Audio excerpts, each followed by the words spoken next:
ಎಲ್ಲ ಗ್ರಾಮಸ್ಥರು ಮತ್ತು ಅಕ್ಕಪಕ್ಕದ ನಮ್ಮ ಗಂಗಾಧರಪುರ ಗ್ರಾಮಸ್ಥರು ಬಂದು ಈ ಮೇಡಮ್ನವರ ಒಂದು ನಮ್ಮ ಮುನಿಕೃಷ್ಣ ಸರ್ ಮನೆ ಮಗಳನ್ನ ಯಾವ ರೀತಿ ಬಿಟ್ಕೊಡ್ತಾರೆ ಆ ರೀತಿ ಬಿಟ್ಕೊಳ್ಳಿಕ್ಕೆ ಯಾವುದೇ ಕಾರ್ಯಕ್ರಮ ಇಷ್ಟು ದಿನ ಬಂದಿದ್ದು ಇವತ್ತು ಒಂದು ಹಬ್ಬದ ವಾತಾವರಣದಲ್ಲಿ ಹಸಿರು ತೋರಣವನ್ನು ಕಟ್ಬಿಟ್ಟು ಹಬ್ಬದ ವಾತಾವರಣ ಒಂದು ಹಬ್ಬದ ವಾತಾವರಣ ಕಾರ್ಯಕ್ರಮವನ್ನು ಚಿಕ್ಕದಾಗಿ ಚೊಕ್ಕವಾಗಿ ನೆರವೇರಿಸಿಕೊಂಡು ಬಹಳ ಎಸ್.ಡಿ.ಎಂ ಆಗ್ಬೋದು, ನಮ್ಮ ಯುವಕರು ಮೂರ್ತಿ ಆಗ್ಬೋದು, ಮತ್ತೆ ನಾರಾಯಣಸ್ವಾಮಿ ಮುನಿಯಪ್ಪ ತಿಮ್ಮಯ್ಯ ಎಲ್ಲರೂ ಮೂರ್ತಿ ಆಗ್ಬೋದು, ಎಲ್ಲ ಸಹಕಾರದ ಈ ಕಾರ್ಯಕ್ರಮ ಅದ್ದೂರಾಗಿ ಬಹಳ ಚೆನ್ನಾಗಿ ನಡೆಸ್ಕೊಟ್ಟಿದ್ದಾರೆ. ಮತ್ತೊಮ್ಮೆ ನಿಮ್ಮೆಲ್ಲರಿಗೂ ಧನ್ಯವಾದ. ಮುಂದೇನು ನೋಡಲ್ಲ 100% ಇದು, ಯಾಕಂದ್ರೆ ಅಂತ ಟೀಚರ್ ಸಿಗಲ್ಲ. ಇದೊಂದು ಪಾಠಶಾಲೆ ಆದ್ರೆ ಮನೆಯೇ ಮೊದಲ ಪಾಠಶಾಲೆ ಅವರಿಗೆ.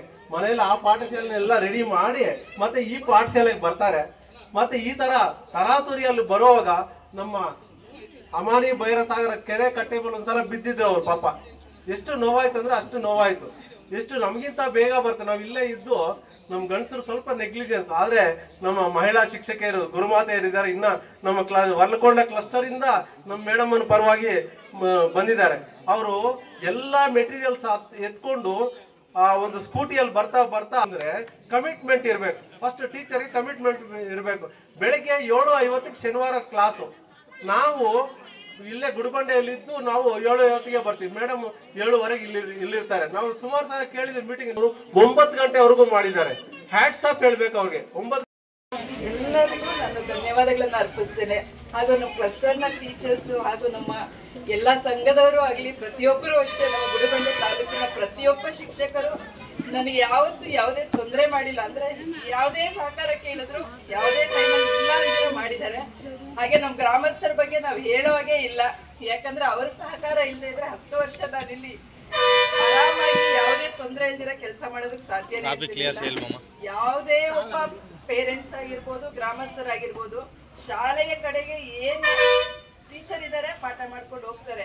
ಇಷ್ಟು ಬಿಟ್ರೆ ಯಾವತ್ತಾದ್ರೂ ಆಗಲಿ ಬಂದು ನೀವೇನ್ ಮಾಡ್ತಿದ್ದೀರಾ, ಯಾಕೆ ಲೇಟು, ಯಾಕೆ ಬೇಗ, ಯಾಕೆ ಹೊಟ್ಟೋಗ್ತಿದ್ದೀರಾ, ಯಾವುದೇ ಒಂದು ಪ್ರಶ್ನೆ 10 ವರ್ಷದಲ್ಲಿ ನಾನು ನಮ್ಮ ಶಾಲೆಯಿಂದ ಯಾವುದೇ ಗ್ರಾಮಸ್ಥರಿಂದ ನಾನು ಕೇಳಿಲ್ಲ. ಇನ್ನು ಅವರೇ ಬಂದು ಹೇಳೋರು ಬೇಗ ಹೋಗಿ ಮೇಡಮ್ ಅಂತ ಹೇಳಿ. ಅಂತ ಒಳ್ಳೆಯ ಗ್ರಾಮವನ್ನ ಬಿಟ್ಟೋಗೋದಕ್ಕೆ ದುಃಖ ಇದೆ. ಆದ್ರೆ ನನ್ನ ವೈಯಕ್ತಿಕ ಜೀವನ ಮರೆಯೋದಿಲ್ಲ. ಅತಿ ಹೆಚ್ಚಿದಾಗಿ ಹೇಳೋದಕ್ಕಾಗ್ತಾ ಇಲ್ಲ. ಅದು ಹೃದಯ ತುಂಬಿ ಬಂದಿದೆ ಅಂತಾನೆ ಹೇಳ್ಬೋದು. ಇಷ್ಟು ಜನ, ಇಷ್ಟು ಶಿಕ್ಷಕರನ್ನ ನೋಡಿ ತುಂಬಾ ಖುಷಿ ಆಗ್ತಾ ಇದೆ. ಹಾಗೆ ನಮ್ಮ ತಂದೆ ತಾಯಿ, ಅತ್ತೆ ಮಾವ ಅವರ ಸಪೋರ್ಟ್ ಇಲ್ಲದೆ ಇದ್ರೆ, ನಮ್ಮ ಮನೆಯವರ ಸಪೋರ್ಟ್ ಇಲ್ಲದೆ ಇದ್ರೆ ಇಷ್ಟುವರೆಗೂ ಆಗ್ತಾ ಇರ್ಲಿಲ್ಲ. ಈ ಎಲ್ಲ ಸಾಧನೆಗೆ ನಿಮ್ಮೆಲ್ಲರ ಸಹಕಾರನೇ ಕಾರಣ ಅಂತ ಹೇಳ್ತಾ ಎಲ್ರಿಗೂ ಧನ್ಯವಾದವನ್ನ ಅರ್ಪಿಸ್ತಾ ಇದ್ದೀನಿ. ಹಾಗೂ ನನ್ನ ಮುದ್ದ ಪುಟಾಣಿಗಳು ಇನ್ನೂ ಚೆನ್ನಾಗಿ ಓದಿದ್ರೆ ನನಗೆ ಅದರಲ್ಲಿ ಯಶಸ್ವಿ ಇದೆ ಅಂತ ಹೇಳ್ತಾ ಅವರಿಗೆ ಹಾರೈಸ್ತಾ ನನ್ನ ಮಾತನ್ನು ಮುಗಿಸ್ತೀನಿ.